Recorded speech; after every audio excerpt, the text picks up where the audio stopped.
At DSW, we ask the important questions, like, what shoes are you going to wear? Whether you're prepping for wedding season, festival season, or just planning the ultimate vacay, the right shoes can make or break an RSVP. So own the moment. You've got big plans, and we've got just the shoes. At the perfect price, of course. Get ready to get ready with Designer Shoe Warehouse. Head to your DSW store or dsw.com today and let us surprise you. I found a 5-pound cookie. What fresh hell? Laughing in the face of motherhood.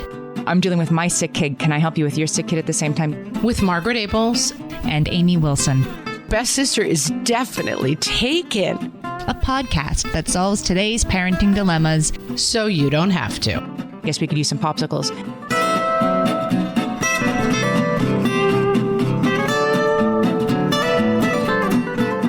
Hello, everyone, and welcome to What Fresh Hell, Laughing in the Face of Motherhood. This is Margaret. And this is Amy. And today we're going to talk about how to really show up when our mom friends need help, what actually helps when people need help. Yeah, because we want to help. Everybody wants to help. I think there's very few people who are like, Amy, I hope she rots. Nobody doesn't want to help, but helping is hard. And asking for help is hard, and giving help is hard. And we were talking before we started, like, besides dropping off a lasagna, which is definitely nice, and you definitely need that, but you don't need 20 of them. And in these moments, it can be really hard to know, like, how to help without helping too much. Does that make sense to you? And being helpful in a way that's actually helpful. I have a lot of thoughts on this, Amy. Where do you want to start us off? Well, I want to say that part of the problem right now, I think, is that it feels like everybody's in crisis. Like, I can't ask for help and I can't give help because we're all drowning. And I think that that's maybe a little bit left over from the pandemic and not exactly true. And then it kind of is true. Like, everybody I know has at least one sick kid right now.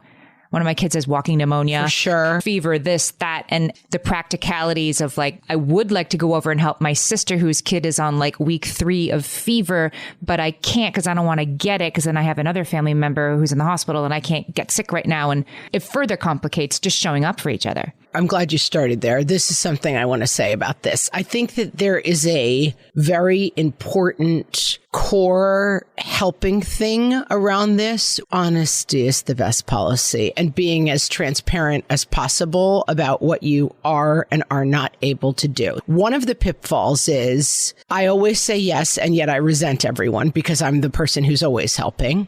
And then that leads to other people saying, I don't want to ask because I don't want to put them out. Try to say in these conversations, and I've had people say this to me, I'm going to ask you something. It's okay to say no. Here's my backup plan if you can't do it. You know, like giving people an out when I ask for help. I just had a situation where one of the kids was doing a thing at school, a presentation. I was working and my husband was out of town. I called my niece, who I knew was around, but not around conveniently for her. And I said, this would be great if you could come, take my other kids, show up, take the pictures, be the representative of the family. But if that's not possible, I do have a friend that I can ask. And so it would be a friend instead of a family member, but that would also be fine. And trying to set up the ask as something that you can get out of. If you are the person in crisis, asking for help can be something you literally don't have time to do. And it can also be exhausting. When you're getting 40 and 50 incomings, please let me know if there's anything I can do, which is on the one hand, a total cop out. But also I've definitely been that person, been like, I don't know what I can do right now. I don't know, but I want to know. Please let me know. The person who's in crisis does not have time to be with the clipboard, like, can you take the dog to be groomed? There might be something you could really do to help that would actually be helpful. And you want to help. And the person who's in crisis can't be in charge of assigning tasks. But that is sort of where we end up. And then we all drop off a lasagna and, like, you know, bite our nails and hope that we're doing what we're supposed to be doing. I have suggestions. Okay. Having gone through this with a couple of different crisis situations, I think it's a great idea, if you can do it, to have, when you're in crisis, your closest, most helpful person be team quarterback, or team coach, really, the coach who says, okay, there's 8 positions that need to be played. Amy, you're going to play lasagna dropper offer. Susie, you're going to do anything that has to do with picking up prescriptions. Julie, you're on food and trying to make sure that there's food going out.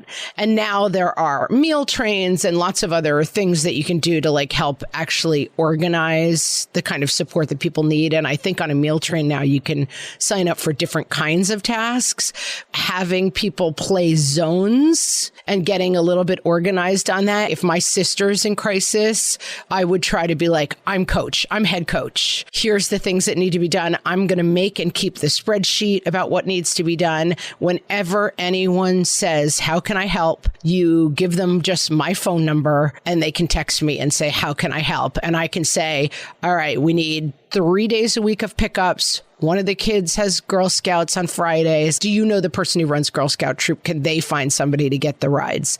And so to have a person who is not the person in crisis being the quarterback, I think can be really, really helpful.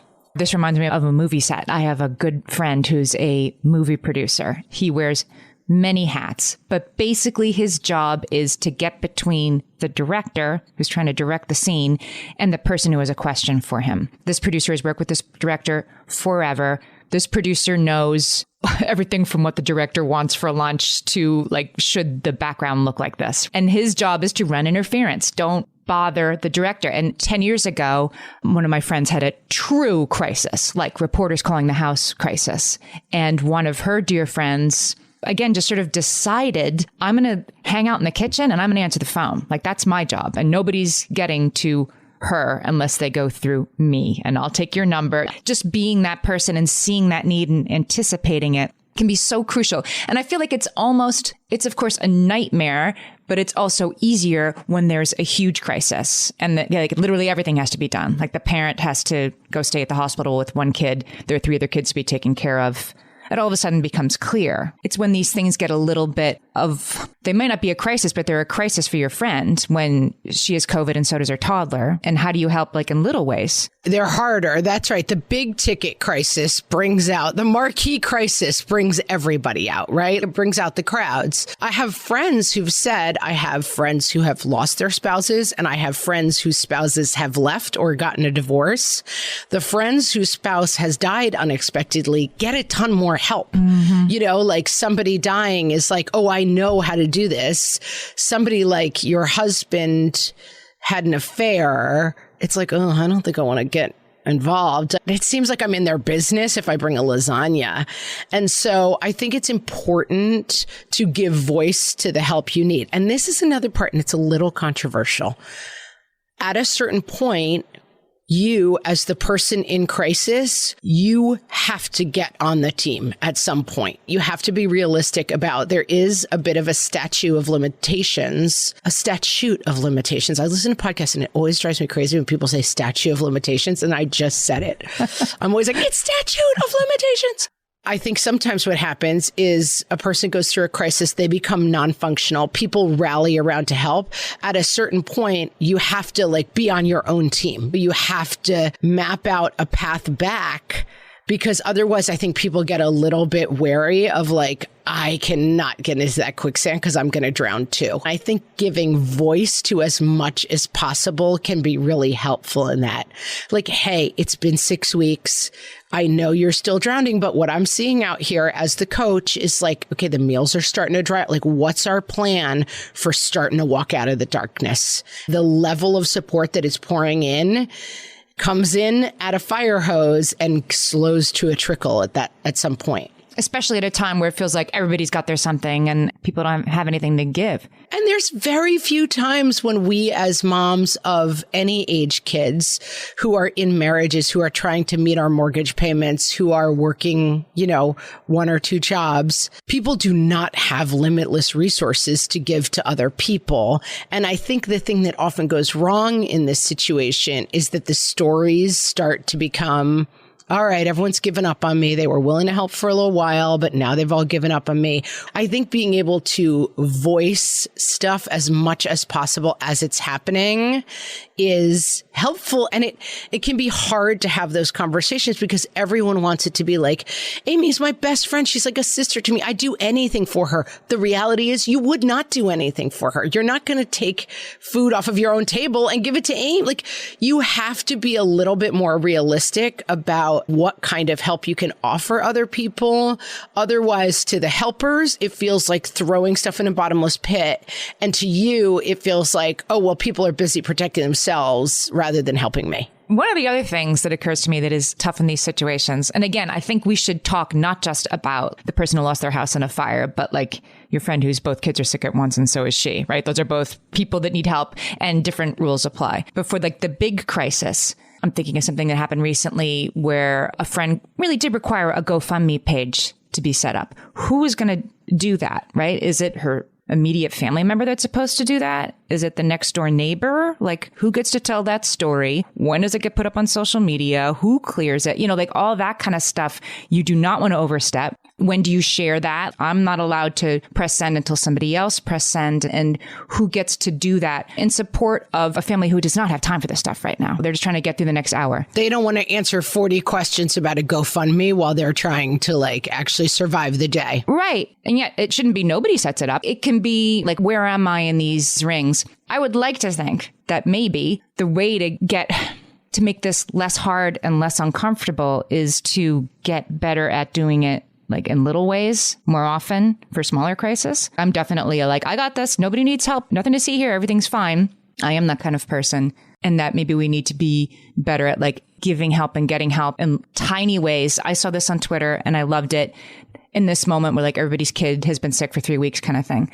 A mom that I know, her name is Megan. She posted this because it was so kind. It like brought her to tears. Her friend texted her, I'm on my way to the drugstore. I have to get ibuprofen for my kid. Do you need any? And she was like, yes, I do. And her friend was like, no problem. Anything else? Yeah, I guess we could use some popsicles. And this is a small, tiny, I'm dealing with my sick kid. Can I help you with your sick kid at the same time? Yes, I can. And then tomorrow, you know, her spouse will go to the drugstore and get something for them. Like, that's how we're going to get through this stuff, by in all moments being like, can I lighten your load a little bit today instead of waiting for the GoFundMe to go up?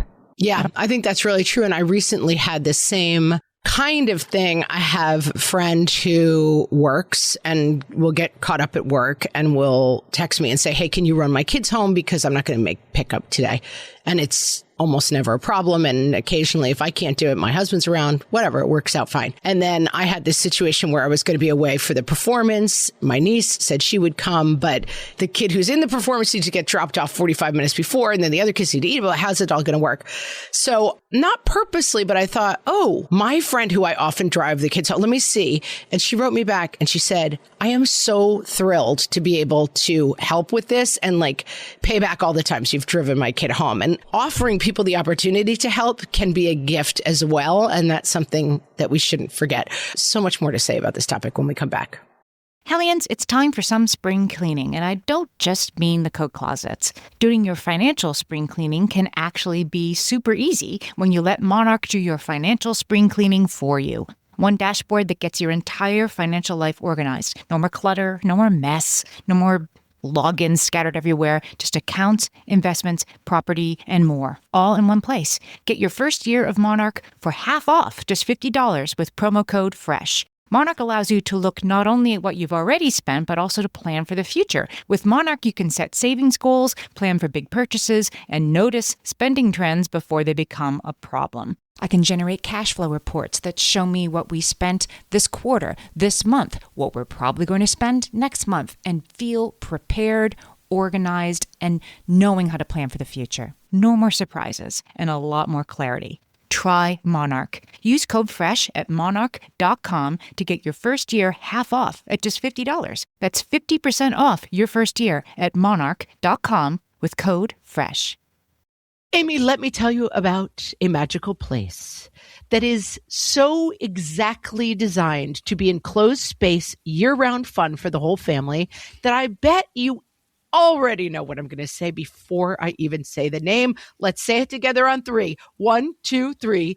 Great Wolf Lodge. You got it, Amy. My kids loved Great Wolf Lodge when we went. You probably already know that it has a huge indoor water park with a wave pool, lazy river, a bunch of massive water slides. But then your pack can hit the other attractions because wait, there's more. Great Wolf Lodge has adventure-packed attractions like Magi Quest, a live-action game kids can play throughout the lodge, plus the Northern Lights Arcade. Spent some quality time there, so your kid who loves the lazy river and your kid who loves fantasy games will both have a great time. Great Wolf Lodge also offers great dining options and complimentary daily events like nightly dance parties, all under one roof. Unpack the car once and you're settled in to have fun.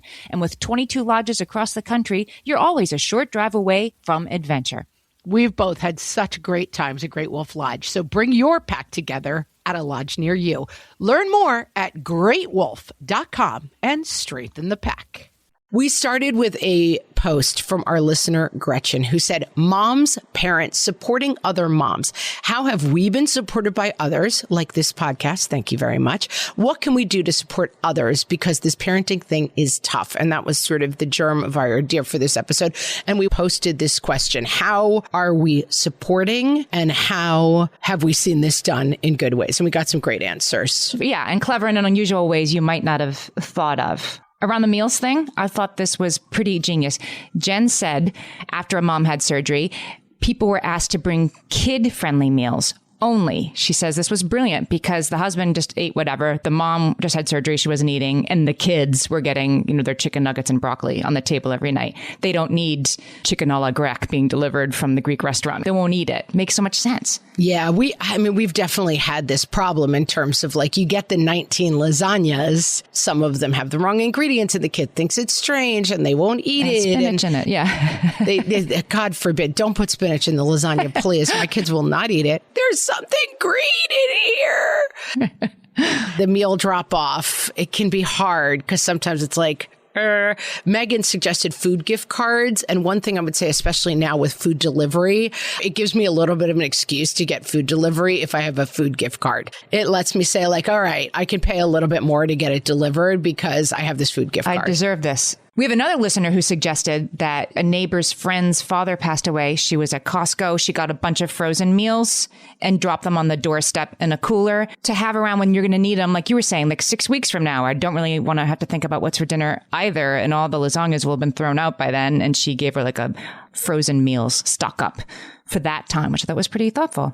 Yeah, I think it's great. And I think that meals tend to be the easiest access point. And so watch going overboard on meals where you end up. Don't all stock their freezer. I love that so many people thought of us, but man, when my mom died for a year, I couldn't look at lasagna or ziti, and so many people brought meals and it was lovely. But on day 6 after my mom died, everyone was like, we have to eat more lasagna. We have 20 more to go, people. It became like you say about the kids, these toys are not going to unpack themselves in the playroom. The grim determination with which we were shoveling lasagna into our mouth. Nobody's flying home until this lasagna is gone. Oh my God. Exactly. We were like, thank you for coming to the wake. As a parting gift, we would like to offer you 9 pieces of lasagna. Becca said she had a friend say, I'm free from 12 to 3 on Tuesday. Bring your kids over. I'm going to feed them and they can play with my kids at the house and I'll drive them home later.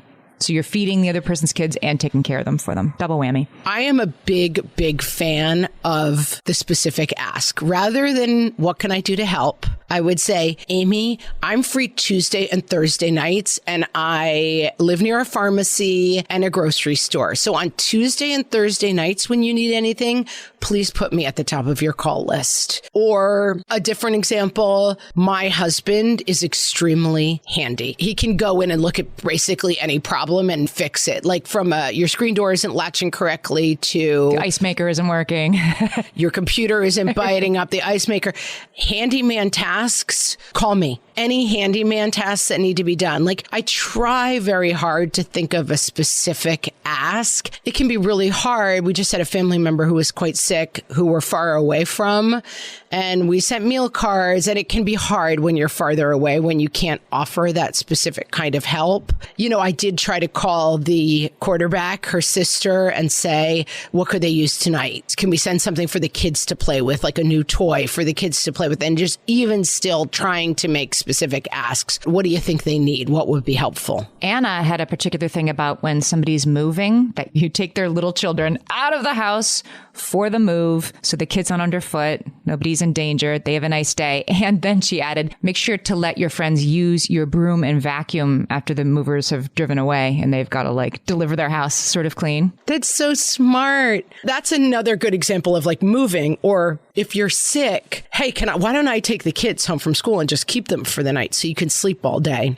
Specific asks, and those are smaller things, which I like a lot. I can think of 2 different times, just knowing that your kid is being taken care of out of your sight by somebody that you trust, which is really just like a fellow parent who gets it. 2 times I had a kid in the hospital, and I remember both times, got pictures of one of my other kids living their happy usual life. One was on a field trip and one was in a concert that I couldn't go to, from other moms. Here's your kid, picking pumpkins and smiling with Tobias. He's fine. They're doing fine out here. Yeah, he's absolutely fine. And I mean, that is so small. And do you see that? I remember those gestures 10 years later. Like, don't worry about your other ones. They're fine. That is a truly concrete way to help. I have another suggestion, and this is, again, Amy's going to be day to day, and I'm going to be big tragedies today. Okay.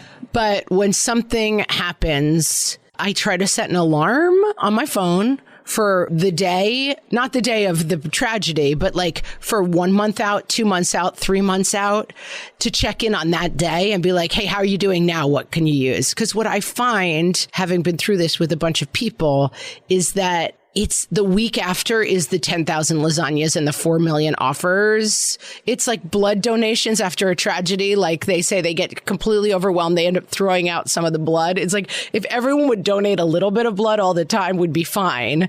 But what happens is, like, after a big tragedy, like everyone donates blood, and trying to mark a year out to say, like, once a month, check in and say, like, hey, what could you use? Hey, how about I take the kids out on Saturday? Whatever it is, find an offer going way into the future versus the week after. I love that. I am going to swing back the other way, though, and I'm going to give you some really good ideas of things to do right then, like in the immediate moment, that aren't donating blood or bringing a lasagna. Love it. Guys, this is a really good one. Candace, she just had a baby. Her twin sister brought over 4 Dairy Queen blizzards when she came for the first time to see the baby. They were for the mama. She put them in the freezer. Well, she gave one to her sister who was holding the baby and put the other 3 in the freezer. She cleaned up in the kitchen while she was there. But how about that? What a thoughtful new mother gift. Candace's sister gets Sister of the Year. I mean, we had Husband of the Year awards for the bird call husband and the angry pumpkin squash husband. Yes. But we need to hold like an award ceremony in my backyard at some point, Amy, and we'll get trophies. It's pretty early in 2023, but Candace's sister, like, I can't really see anybody beating this. No, I mean, 4 DQ blizzards. Pick another category, guys, because Best Sisters is one. Yeah, no, Best Sister is definitely taken. You know how like the trophies get bigger? Like there's like a little cup, and then at the end it's got like 4 stanchions and like 8 layers, like a wedding cake on a trophy. Kenna was on the phone with her best friend when the school called on the other line, and she found out that her kids had lice. Her best friend was at her house within the hour with a bag full of lice shampoo and Kenna's favorite coffee shop drink in the largest size available. I mean, that's a good, again, Friend of the Year is also gotten now. I mean, this is the problem. All of our awards are taken for the whole year. Did she take the lice out of Kenna's kids' hair for Kenna? No, she didn't. But she brought her the pumpkin spice frappuccino. Nobody has a friend that good. It's a dangerous game, Amy, because I don't want a lot of people ringing my doorbell when I'm having a problem. But showing up versus, hey, if I can ever help, let me know. There's a chasm between those two things. But I get it. You don't want to be intrusive either, but you can also always just show up, leave a note that says, here's the day I'm available. Here's a little bit of food, and Go. Well, look at this. I mean, these two have in common, like one was like, she brought me something from Dairy Queen, and one is something, she brought me something from the coffee shop. It isn't like she brought me the perfect solution to all my problems, right? And enough money to pay my bills for the next 6 months. Like, she just showed up with this coffee drink I like. Well, I'm about to be super corny, but it is really, I mean, Amy, it's the thought that counts. But I remember at some point, my sister-in-law was in this crisis situation and we were trying to think of ways to help. And I was being very like, okay, we should set up this and that and all these practical solutions. My other sister was like, I found a 5-pound cookie. Like, it's a cookie that weighs 5 pounds. It's like the size of like a pizza. That's what I found. And it's a 5-pound cookie. And she had written us to be like, I'm thinking of sending her this. And I was composing the text to be like, that is just not practical. She really needs, when we really think about it, what she actually needs is for us to research this 82 things that will help her in her situation. By the time I composed the text, I literally think we were recording when the text came in, so I didn't get it.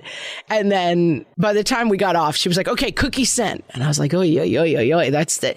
Meanwhile, my sister-in-law was so delighted with this cookie. There was no, as we like to say, because I stole it from our friend Mark, this can't be fixed. Like, there are so many situations that can't be fixed. And sometimes a 5-pound cookie just takes the edge off, and that's enough. I'll tell you, one time the cookie did not do the trick for me was when in our apartment building, our hose from our washer broke in the middle of the night and there was water everywhere, and we flooded the apartment below. And I mean, it was 20 years ago, guys. Sent a 5-pound cookie. I sent them a big cookie, and we hadn't even met them yet. I forgot the very important detail. We had lived in this building for like 2 weeks, and I wasn't using the washer. It just like broke in the middle of the night, and just you had destroyed their home, but you'd never said hello. Destroyed their home, and here's a cookie. Somehow that didn't. That didn't patch the wounds? Not fully, but I was the problem. I was the monster. So I guess, a cookie doesn't really... They were like, take your cookie and shove it. Yeah. Mm-hmm. I mean, listen, there's no guarantees in this life, people. We can't promise you that a cookie is going to solve all of your problems. But it's the present. It's like, I'm thinking of you. It's a small gesture. Here's another one. Anna, her daughter was 6 when her little brother arrived via C-section, and Anna was in bed, and with the newborn in her C-section. And a neighbor dropped off a little basket of presents for her daughter, who was 6, like word search, little Legos things. And it was stuff that her daughter could do while like hanging out with her mom in bed or next to her in the chair or whatever. It was like she could stay still and play with these things. And that's a huge gift for this mom. That's a great angle to bring something for the other kids, the siblings of the kid that the parent is dealing with. Yeah, I love that. This category, I think, is something that I wouldn't have thought of, but I love it. Kristen says, the first time my 3-year-old daughter had a tick, I freaked out and brought her to my neighbor mom, who calmly removed it. On my way to her house, I had that feeling Amy talks about. Okay, where are the adults? It can't be me. Yes. Yeah, it is that thing of, I think sometimes what we're looking for in so many of these situations, and I would not have put this fine point on it until I read this. Sometimes we're just looking to like call uncle and have someone else step in and be like, oh, I can adult for you for the next 4 days. Or the next like 15 minutes. Like, yes, exactly. There's a mouse under my stove and I can't handle it because my spouse just got deployed, right? Like, that's also showing up for somebody. And I don't know, you have to be pretty close to somebody to know that she needs you to get them out. Like, who are you going to call? Who are you going to call when your spouse just got deployed and there's a mouse under the stove and you don't want to be the adult? I sometimes think like, I hope I have enough of those people. I hope I've done the work of creating that village. I have a thought about that. We'll be right back. All my kids learned to swim when they were little. It was super important to me that they be confident and safe in the water. There was only one problem with that: taking them to swim lessons. I mean, the pools were freezing. There were always cranky adults doing laps right there. And it was definitely not, for any of us, what you would call fun. Amy, heard. But now there's Goldfish Swim School. Goldfish takes a really thoughtful approach to swim lessons, combining research-based teaching with a warm, kid-friendly environment that actually helps kids thrive in the water. Every detail at Goldfish is thoughtfully designed to create a golden experience, from shiver-free, warm indoor pools to comfy waiting areas for parents to professionally trained lifeguards on deck. Goldfish uses an approach called the science of swim play, which combines guided play with proven teaching techniques to help kids learn to swim, build water safety skills, and gain confidence all at their own pace. Lessons are designed to meet kids exactly where they're at. If you've been thinking about swim lessons or just wondering where to start, this is a great opportunity. Right now, Goldfish Swim School is offering a waived membership plus your child's first lesson free at participating locations. Just visit goldfishswimschool.com/free to find a location near you and enroll using promo code FREE. That's goldfishswimschool.com/free, promo code FREE. Amy, when I'm having a good hair day, it usually makes my whole day better. And that's why on every day, I'm taking Nutrafol. Nutrafol is the #1 dermatologist-recommended hair growth supplement brand. And it's the #1 hair growth supplement brand personally used by dermatologists. Nutrafol's hair growth supplements are peer-reviewed, NSF certified for sport, and clinically tested. Nutrafol offers multiple formulas for men and women tailored to different life stages and lifestyle factors, so you get support that's actually right for you. Adding Nutrafol to your daily routine is easy. Order online, no prescription needed, with automated deliveries and free shipping to keep you on track. Let your hair be one less thing to worry about. See visibly thicker, stronger, faster-growing hair in 3 to 6 months with Nutrafol. For a limited time, Nutrafol is offering our listeners $10 off your first month subscription and free shipping when you visit Nutrafol.com and enter promo code LAUGHING. That's Nutrafol.com, spelled Nutrafol.com, promo code LAUGHING. Sure, some moms do it all, and we're all for that, but we are also here for those moms who maybe aren't acing their mom game every single day. And now, some shout outs for all you just okay moms out there from the What Fresh Hell podcast. Hey, just getting by, Mom. You only forgot to pick up your kids from school one day this month. That's almost certainly better than some other mom out there somewhere. Listen, disorganized mom, the thing to remember is that you took your kid to the birthday party. The fact that you had no gift and were also there on the wrong day are problems, but you did try. So we say, go you. Heads up, lazy mom. We don't think you're bailing on cooking dinner. We think you are doing your part to keep the pizza delivery economy of this great nation humming. Thanks, friend. Yo, slacker mom. Sure, one of those fancy PTA moms ran a fundraiser that raised like 10 grand to fund a whole new tech department at her elementary school. But look at you. You've practically funded a new wing of the town library by racking up giant fines every month for that copy of the third Harry Potter book your kid can't seem to find. We salute you. Helicopter moms are the worst, right? That's not you, distracted mom. You spent your kid's entire soccer tournament scrolling through Instagram and Facebook and missed 2 goals and an assist by your kiddo. Way to help him develop an independent mindset. Oh, yeah, PJ mom. Those pajamas totally look like pants to us. Someone glared at your robe at school drop-off? Not us, baby. We think you're totally pulling off those slippers as hip, fuzzy clogs.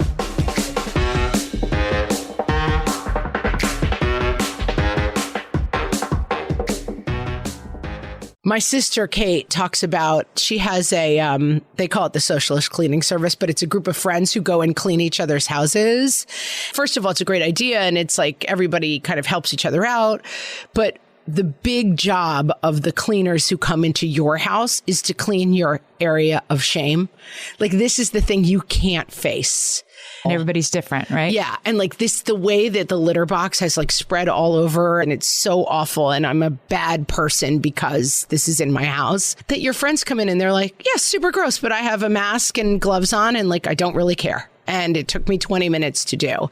And I do think this is something that we can offer other people. Maybe not a mouse. I don't think I love anybody enough to go get a mouse out of their house, but being able to let people into your problems is a big obstacle to, I mean, I think you and I both really pride ourselves on being capable. And what gets in our way is being able to say, like, I can't, you know?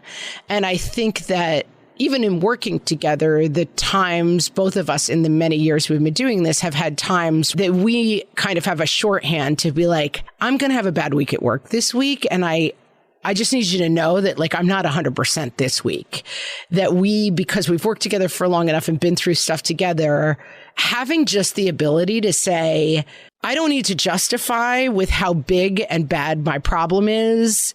Just know that this is not my week and I'm going to be on the struggle bus this week. And then I'll pick up some of your work or you'll pick up some of my work, whatever it is. I think about Heather Chauvin, who we had on the podcast, who's a busy mom doing everything and getting it all done.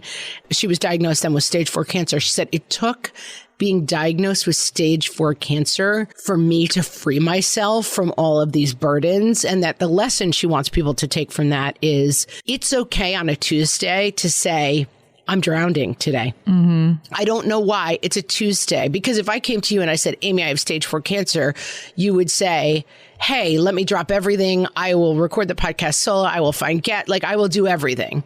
Yeah. But one of the things that I value in our partnership is that I can say, Amy, this week, I'm just maxed out. It's just, Right. You don't have to earn it. You can just ask for it. I don't have to earn it. That's exactly well said. What a gift to our friends and for our friends to give us to say, you don't have to earn my help by being in your worst situation. It can just be a Tuesday. And I trust that you can say to me, hey, I'm drowning this week. And I can say, do you need meals? You want me to take the kids? Do you want me to stop by the pharmacy? I have a lot of friends like this who, whenever I say, my husband's out of town. Hey, is there anything you need help with? Like, that's just their reaction. But it starts with me saying, hey, here's the problem. And when I'm so busy tap dancing and putting on my brave face to say, I'm always great. You know me. It's me. I'm always doing great. Like, no worries over here, that I rob people of the gift of being able to help me. Mm-hmm. And they do want to help. Right. It's very easy to see from the outside you want to help the person who's in that situation. And I think on the flip side of that, another thing I would say about help, and this does go back to big tragedy stuff. Often, I think when other people experience something that we don't understand or we feel nervous about for any reason, whether it's the loss of a parent, the loss of a child, a divorce, their husband got caught cheating, it's awkward, it's whatever, that we can sometimes feel that inserting ourselves in that situation is intrusive. And I have a friend who said to me, and it struck me so much, that her dad had died. And my dad says this about losing my mom, that people don't talk about that person anymore because they're worried about bringing it up and making it awkward. My cousin said to me when her dad passed away that somebody said, well, I didn't want to remind you of it. And she's like, I didn't forget. I'll never forget. And Rob Delaney, who just wrote a book about the loss of his son, I saw him on Gayle King's show, and he was saying she came back to the dressing room, and as she went to say hello to him, she started crying. Thinking about that he had lost his child? Is that why she was crying? The loss of his child. And that she was like, oh, I was sort of embarrassed. And he's like, it's the best thing that's happened to me in a month. The fact that like it was so alive for you. I understand both sides of it. It can feel really awkward. I was in a situation where someone I knew had something pretty scandalous happen in her life that was like very bad and embarrassing. There was a part of me that was like, I think maybe it's best to never say anything about this. But I was in a situation where I had to interact in a way that was awkward, that was saying basically like, because of this situation, you can't participate in X and Y event. I mean, it was bad. I did not know this person super well. And it sounds very self-praising to me, but like I kind of got up the courage to write an email that said, I know what is going on. I mean, we both know what's going on. It's like in the news. It's that kind of situation. Like you said, it's reporters calling the house. It's bad.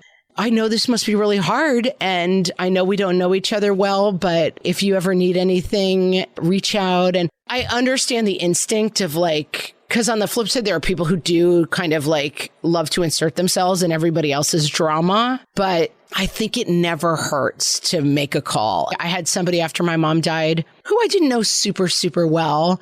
And they wrote me this quite long, lovely email about a time in their life where they were having trouble making a decision, and that my mom had sat down with them and maybe taking them to lunch and helped make this decision they felt had this really positive outcome in their life. And it wasn't someone I knew well, but like, in what world would I reply to that email and being like, stop inserting yourself in my tragedy. Like, it was a beautiful gift that this person gave me. And I have tried to take the lessons of that to always say, like, hey, this seems like a difficult situation. I'm not going to show up at your door and start knocking and being like, let's be friends and I'll be part of what's going on here. But at the same time, I do try to say all the time to people I know who've lost people and whatever, like, I was thinking about your kid the other day. I was thinking about your husband the other day. I had this really great memory of them. You read the room. If it's not going well, I get it. But I just think you have to fight that instinct to be like, I don't want to be the person to bring up so-and-so's tragedy because we're having a good time. Like, they're always thinking about that person.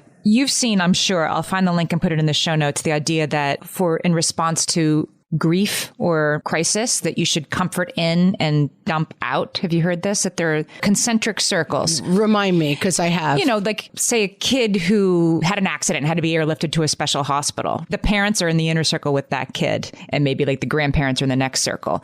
You can call your friend and say like, oh my God, I can't wait. Like, this seems really hairy. This seems touch and go. I don't know what's going to do. You may not do that to the grandmother of the child or the mother of the child. You're doing comfort in and take your stress or worry or bad feeling or overwhelm elsewhere. My friend's child has an accident and is in the hospital. I go to that person with, right, how can I help? How can I be here? Blah, blah, blah. And then I call you, who doesn't know anybody, and I say, I'm really overwhelmed by this friend. It's so awful. Right. Comfort in, dump out. That's smart advice. And so, like, somebody sending you a nice letter about a time that your mom did something nice, like, that's comfort, right? They're not dumping on you. It's just comfort. You can take it or not, or respond or not, but it just seems like that can't be bad. It occurs to me sitting here, like, I'm thinking about this situation I was talking about before, where the person I knew that was answering the phones because the reporters were calling the house. I knew the people involved in the middle. It was not appropriate for me to be like, how can I be? It just was one of those situations like, I want to help. That's not helpful right now. But I was in communication with the person who had decided like she was the gatekeeper. And I said, how are you doing? And she said, can you bring me some clothes? Because I ran here and I don't really have enough clothes and I'm clearly going to be staying here for a while. And I brought her some clothes. And I'm thinking like back, like that still helps. That's still comfort in, right? Maybe it didn't make the innermost circle, but it made like the second or third ring of help. And that still like counts. And not for nothing, I know you weren't thinking about this, but like you didn't get credit for it. You know what I mean? There's a story about a guy who goes to India to work with Mother Teresa. And he is like, I'm here to like put salve on orphans and like walk through the streets and hand food to the people and wash the feet. And that is what I'm here to do. And he walks in and, you know, somebody there is like, oh, thank God, and gives him a box of light bulbs. And he's like, all the light bulbs in our back office need to be changed. And at some point, he's talking to Mother Teresa and he says, I'm very frustrated. Like, I came to be of help and I'm changing light bulbs in the back office. And she says to him, you don't know how long we've prayed for someone tall. We needed a light bulb changer, my dude. And that, I think, can be really hard in giving help, is to be like, this person is in a big headline crisis. And like, you want to be like sitting next to the mom and holding her hand and being her number one person and be the hero. But what you need to do is bring a phone charger to her aunt who doesn't have one. And like, you're not going to get any glory for that job. No one's ever going to know you did it, but they prayed for somebody tall. The humbleness to know your role in any given situation is something you have to check in with yourself about. Yeah. And also just to accept that that's enough. It's enough to show up with a Dairy Queen Blizzard for your friend who's falling apart. Like, that's enough. It's enough to bring a charger for your friend's aunt. That's what I got out of today. Just keep helping. Find something little. Just be somebody tall. I love it. Be somebody tall and know when you're the tall person and that's what's needed. And it's not your story. It's not your hero's journey. It's your time to be like the invisible helper in the background sometimes. And listen. Changing light bulbs. Yeah. You know me, Amy. I like center stage. I like the white hot spotlight with the long solo. And so I struggle with that, I know, to not be like, look at me right here helping and being the star. Look at me helping, getting my help all over everybody. Look at me helping with all my help. You solved it. You solved it for me. So thank you. You helped me. We solved it. Be out there helping people. I know all of our listeners are great helpers. You're like, yes, enough with the people with their tragedies. How can I help the What for Shell podcast grow? Here's how. It's so easy. Go to your app, review us, and follow us. Make sure you're following, and then throw us some 5-star reviews. 4-star if you think there's some problems. Right. 3 stars if you're really on the fence. Any review helps more listeners find the podcast. It's true. And that's how you can help us today, friends. It's true. That'd be awesome. Thank you so much, and thanks for listening. We'll talk to you next time. Thanks, everybody.